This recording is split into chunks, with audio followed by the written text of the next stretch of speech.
औज़ुबिल्लाहिमिनश्शैतानिर्रजीम बिस्मिल्लाहिर्रहमानिर्रहीम। अल्लाह जल्ले शानहू दे नाम दे नाल अल्हम्दुलिल्लाहि रब्बिल आलमीन वलाकिबातुल मुत्तकीन अस्सलातु वस्सलामु अला रसूलिहिल करीम। दोस्तों अस्सलामु अलैकुम। डॉक्टर नसीर कालों मैं तुहाडे अपने प्लेटफॉर्म CNP न्यूज़ तो बोल रहा। दोस्तों गुजारिश है कि मैं कोशिश करना कि कदी कदी इस चैनल के जरिए तुहाडे लोगों नाल राबता रखा जाए, तुहाडे नाल गलबात की जाए और तुहाडी गलबात सुनी जाए। लेकिन दोस्तों इनका जवाब तो कम से कम दिया करो, दस्या तो करो। कोई कमेंट्स करते, कोई शेयर करते, कोई उतों अपने तबसरा करता बड़े अच्छे अखलाक ना, बड़े अच्छे अंदाज ना, ताकि अगर कोई साड़ी कमी कुताही साढ़े च रह जाती है इस वीलॉग करन च तो उन्होंने असी बेहतर कर सकीए। दोस्तों अज का टॉपिक जिहड़ा मैंने दिता गया वे वो है अजकल की सर्दी का मौसम और इंसानी जिस्म ते इहदे की असरात ने। दोस्तों जैसा कि तुहानूं सब नूं मालूम है कि बुनियादी तौर पर साड़ी कौम पूरी और खसूसन नवी नस्ल जड़ी है बड़ी कमज़ोर तो लागर है। क्यों? क्योंकि इन्होंने घर दी चीज़ां तो खानियां नहीं होंदियां। छोटे छोटे बच्चे लै लो, ये चिप्सां मंगवा लैणगे बाज़ार दियां, लेस मंगवा लैणगे, चॉकलेट मंगवा लैणगे, होर लटन पटन 100 चीज़ां मंगवा लैणगे, जाली मशरूबात मंगवा लैणगे। लेकिन घर का दुध नहीं इन्होंने पसंद, घर की रोटी नहीं पसंद, घर का खाना नहीं पसंद, घर का पीना नहीं पसंद। इहदे नाल हुंदा की है? इहदे नाल सब तो बड़ा नुकसान यह हुंदा कि इंसान के अंदर जो बुनियादी चीज़ों की जरूरत होंदी है, जिन्हों असी आम अपनी डॉक्टरी जबान में वाइटामिनस कहने या मिनरल्स कहने, उसकी कमी होना शुरू हो जाती है, जिसकी वजह तो इंसान के अंदर मुदाफ़ती कुव्वत कम हो जाती है तो वो बीमार होने के चांसिस बहुत ज़्यादा बढ़ जाते हैं। क्यों? तुसीं अक्सर देखा होना कि साडे मुआशरे के अंदर भी इस तरह ही आ कि जिहड़ा माड़ा बंदा ना उन्होंने हर बंदा चपेड़ मार के जाता, तो जिहड़ा तगड़ा वे वो को सारे ही डरते हैं। इसी तरह इंसान का जिस्म है कि जिस्म अगर मजबूत होगा, वो मुदाफ़ती कुव्वत ज़्यादा होगी तो बीमारी कोई लागे नहीं लगेगी। लेकिन अगर वो मुदाफ़ती कुव्वत कम होएगी तो हर बीमारी आते जाते दस्तक दे की जाएगी। दोस्तों छोटे होन या बड़े होन, साढ़े दो चीज़ों की कमी फिलहाल आ चुकी है। एक अदमे बर्दाश्त और दूसरा अपने जज्बात पे काबू रखना। मैं अक्सर देखना कि लोग तुसी किसी को कहो ना कि तू यह काम नहीं कर, वो जाती मसला बना के बह जाएगा, वो जाती अनाथ बना के बह जाएगा। हालांकि इस तरह नहीं होना चाहिए। क्यों? अगर तुहाडी बेहतरी वास्ते एक अच्छाई वास्ते कोई बंदा गल कर रहा और वो तुहानूं एहसानमंद होना चाहिए कि तुहाडी वो कमी कुताही नूं उजागर कर रहा और तुहानूं दस रहा ताकि तुहानूं ठीक कर सको। हुण आ जाने मौसम के उत्ते।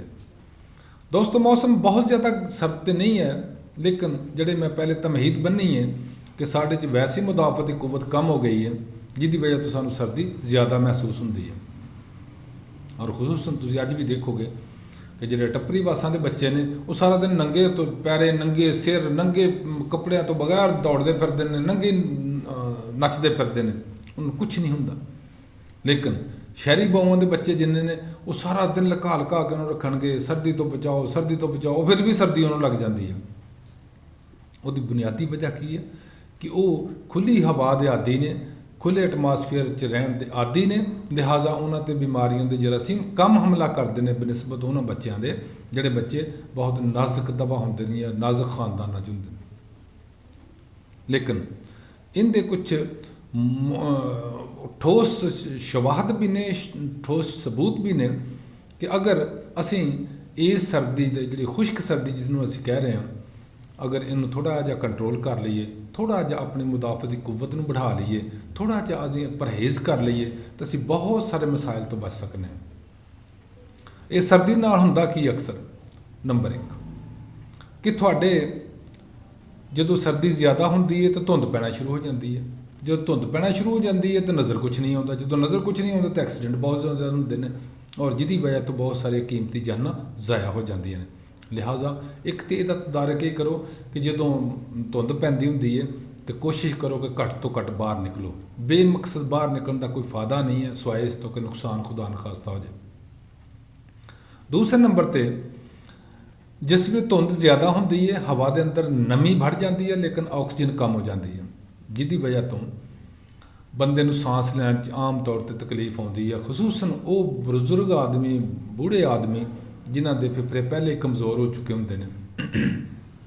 ਇੱਕ ਤੇ ਵਜ੍ਹਾ ਇਹ ਆ। ਦੂਸਰਾ, ਅਗਰ ਉਹ ਸਰਦੀ ਤੋਂ ਬਚਣ ਵਾਸਤੇ ਅੰਦਰ ਕਮਰਿਆਂ 'ਚ ਦੁਬਕ ਜਾਂਦੇ ਨੇ, ਛੁਪ ਜਾਂਦੇ ਨੇ, ਰਜ਼ਾਈਆਂ ਉੱਪਰ ਲੈ ਲੈਂਦੇ ਨੇ ਜਾਂ ਚੁੱਲ੍ਹਾ ਜਲਾ ਲੈਂਦੇ ਨੇ ਤੇ ਉਹਨਾਂ ਦੇ ਆਕਸੀਜਨ ਫਿਰ ਘਟੀ ਰਹਿੰਦੀ ਆ ਕਿਉਂਕਿ ਕਮਰੇ ਦੇ ਅੰਦਰ ਆਕਸੀਜਨ ਦੀ ਕਮੀ ਹੋ ਜਾਂਦੀ ਆ। ਇੱਕ ਤਾਂ ਚੁੱਲ੍ਹਾ ਜਲਣ ਦੀ ਵਜ੍ਹਾ ਤੋਂ, ਦੂਸਰਾ ਉਹਨਾਂ ਦੇ ਆਪਣੇ ਘੁਟਨ ਮਾਹੌਲ ਦੀ ਵਜ੍ਹਾ ਤੋਂ ਆਕਸੀਜਨ ਕਮ ਹੋ ਜਾਂਦੀ ਹੈ। ਲਿਹਾਜ਼ਾ ਉਹਨਾਂ ਨੂੰ ਅਕਸਰ ਸਾਂਸ ਦੀ ਤਕਲੀਫ ਵੱਧ ਜਾਂਦੀ ਹੈ ਸਰਦੀਆਂ 'ਚ ਆ ਕੇ।